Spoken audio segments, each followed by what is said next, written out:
spacewalking is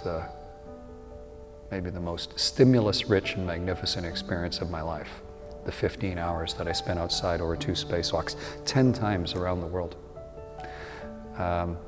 Building Canadarm2, building Canada's main contribution to the World Space Program onto the outside of the International Space Station, carefully uncradling it out of the shuttle, bringing it to life, attaching it to the International Space Station,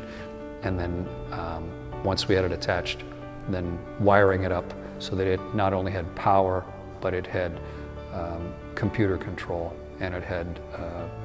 data running back and forth, but also video. Brought it to life, got it all done, got back into Endeavour, and came back, and we ended up landing back out at Edwards, where I'd been a test pilot student because the weather was bad in Florida.